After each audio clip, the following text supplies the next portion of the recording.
आज शनिबारको दिन हामी तीनजना गोदावरीबाट माथि फुलचुकी पुगेर कुसादेवी झर्ने योजना। अहिले हामी गोदावरीबाट हाम्रो यात्रा सुरु गर्दैछौँ।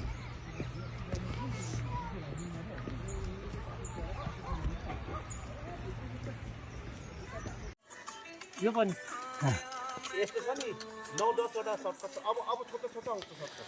यो एकदम सबै पहिलो 45 मिनट जतिको सर्टकट अनि माथि चाहिँ काटिसकेपछि अहिले हामी यो गाडीको रोडमा भेटेर एकछिन विश्राम गर्दैछौँ। यो तीनटा लागेपछि रोड हिँड्नुपर्छ अलिकति। अझ तिनटा 5 मिनेटको रोड हिँडेर फेरि सर्टकट आउँछ। यो त फुलचोकीको लगभग गोदावरीदेखि फुलचुकीको आधी भाग आइपुगिसकेका छौँ अहिले हामी। चापाखर्क अनि लाकुरी भन्छन् रानीकोटतिर गयो नि भयो त चापाखर्क त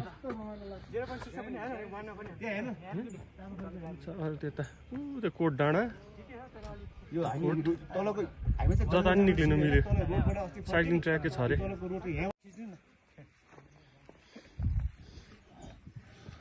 उचाइ पुग्न नजिक नजिक एउटा सानो पोखरी जहाँ यहाँका वन्य जीवजन्तु चराचुरुङ्गी तिर्खा मेटाउन आउँछन्।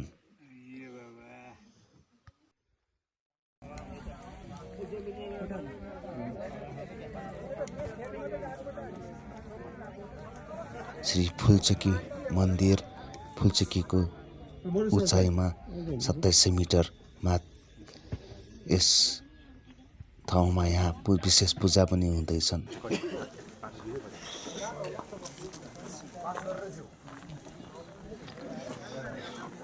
आओ सर हेर्नुहोस् त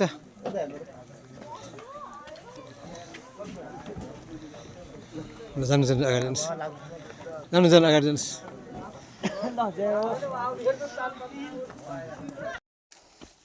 जानु सर। अब फुलचुकीबाट पनौती कुसा देवीतिरको यात्रा नागी डाँडा हुँदै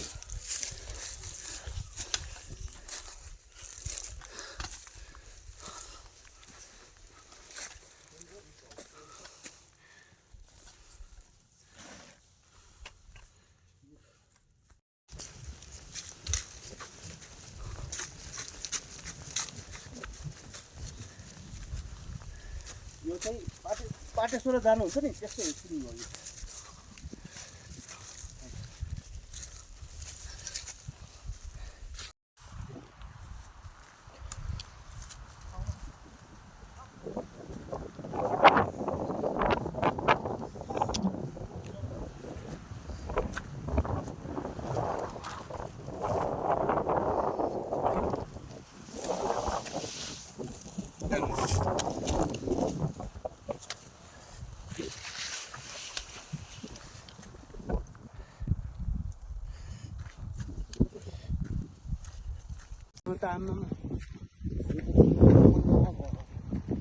बोला तू यही बसो।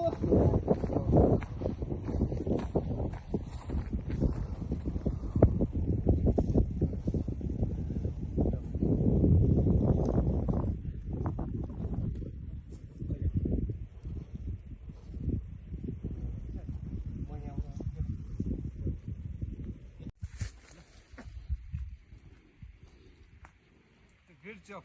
Yes.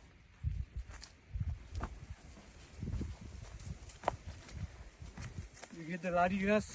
अब हामी गर्दैमा एउटा टिभी हाल्नु है।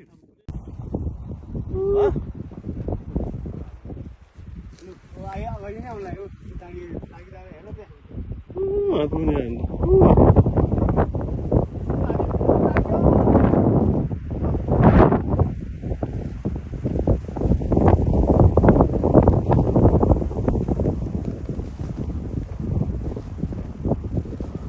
पर फुलचोकी डाँडा जानुपर्छ है। अस्ति आएको सायद ऊ त्यो गाउँ हो? त्यही होइन अस्ति आएको त्यही टुप्पो होइन हामी हो त्यही टुप्पो त आएको हो नि। हामी यो गाउँ छ भने सेरिकासँग आउँदाखेरि त्यो टुप्पो आएको नि त हामी त्यहाँबाट त्यहाँ पुग्यो भने त सकी गर्ने ल रानीको देखाइदिउँ न खोइ अब आवास भाइलाई पखाइ एकछिन चम्खार कहाँ हो देखाइदिउँ यहाँबाट देख्छ सबै चम्खार देखाइदिउँ सबै यहाँबाट झरेको हामी नागी डाँडाको टावरमा पुग्न लागेको छिन्। धन्यवाद श्री मधुशङ्कर सैन्जु सर र श्री आवास विष्ट भाइ।